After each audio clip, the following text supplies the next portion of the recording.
மூன்றாம் கட்ட நாடாளுமன்ற தேர்தலையொட்டி 93 தொகுதிகளில் வாக்குப்பதிவு விறுவிறுப்பு. 5 மணி நிலவரப்படி 60.19% வாக்குகள் பதிவு.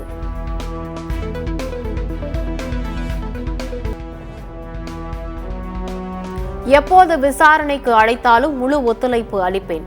தன்னை பற்றிய செய்திகள் அனைத்தும் தவறானது என விசாரணைக்கு பின் KV தங்கபாலு பேட்டி.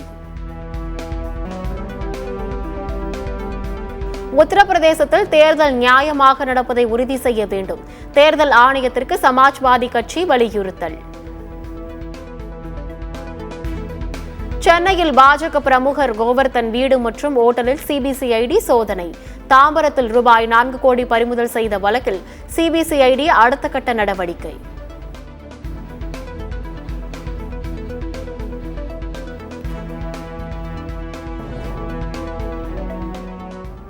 நெல்லை காங்கிரஸ் நிர்வாகி ஜெயக்குமார் மர்ம மரண வழக்கில் விசாரணை தீவிரம். காங்கிரஸ் மூத்த தலைவர் KV தங்கபாலுவிடம் 45 நிமிடங்கள் போலீசார் விசாரணை.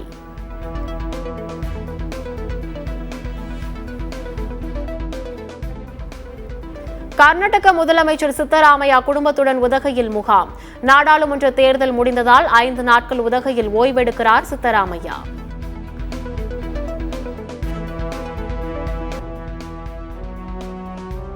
அமைச்சர் தங்கம் தென்னரசின் கூற்றில் சிறிதும் உண்மையில்லை. முழு பூசணிக்காயை சோற்றில் மறைக்கும் செயல்.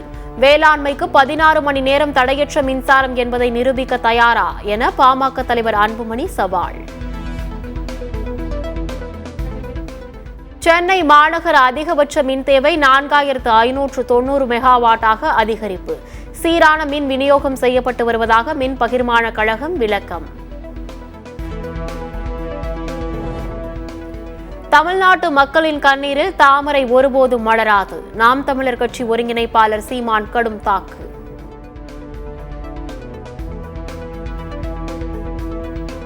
முதற்கட்ட நாடாளுமன்ற தேர்தல் வாக்குப்பதிவின் தரவுகள் 10 நாட்களுக்கு பிறகு வெளியிட்டது ஏன்? வாக்குப்பதிவு விவரம் வெளியீட்டில் தாமதம் குறித்து தேர்தல் ஆணையத்திற்கு VCK தலைவர் திருமாவளவன் கடிதம்.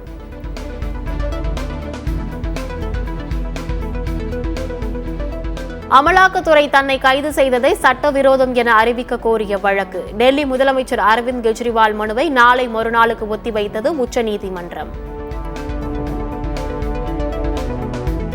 மதுபான கொள்கை முறைகேடு வழக்கில் அரவிந்த் கெஜ்ரிவாலின் நீதிமன்ற காவல் நீட்டிப்பு. வரும் 20ஆம் தேதி வரை நீதிமன்ற காவலை நீட்டித்து டெல்லி ரோஸ் அவென்யூ நீதிமன்றம் உத்தரவு. குழந்தை திருமணம் நடைபெறுவது தெரிந்தால் தொடர்புடையோருக்கு 2 ஆண்டுகள் சிறை தண்டனை, 1 லட்சம் ரூபாய் அபராதம். குழந்தை திருமணங்களை தடுப்பது தொடர்பான விழிப்புணர்வு கூட்டத்தில் சேலம் ஆட்சியர் பிருந்தாதேவி எச்சரிக்கை. விவாகரத்து வழக்குகளில் விசாரணையை இழுத்தடிப்பதை தடுக்க உரிய விதிகள் வகுக்க வேண்டும். சென்னை உயர்நீதிமன்ற தலைமை நீதிபதிக்கு உயர்நீதிமன்ற மதுரை கிளை பரிந்துரை. பூங்காவிற்குள் அனுமதிக்கப்படும் நாய்கள் கட்டப்பட்டு அதன் வாய்ப்பகுதி மூடியிருக்க வேண்டும். வளர்ப்பு நாய்கள் சிறுமியை கடித்து குதறியதை தொடர்ந்து கடும் கட்டுப்பாடுகள் விதித்தது சென்னை மாநகராட்சி. 1 மாதத்திற்கு ஒரு முறைதான் குடிநீர் வருவதால் குடிநீர் வரியை வசூல் செய்யக்கூடாது. புதுக்கோட்டை மக்கள் ஊர்வலமாக சென்று ஆட்சியர் அலுவலகத்தில் மனு.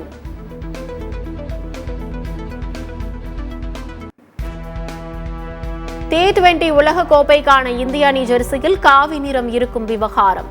நீல நிறத்திலிருந்து காவி நிறத்திற்கு மாற்றப்பட்டுள்ளதால் சர்ச்சை.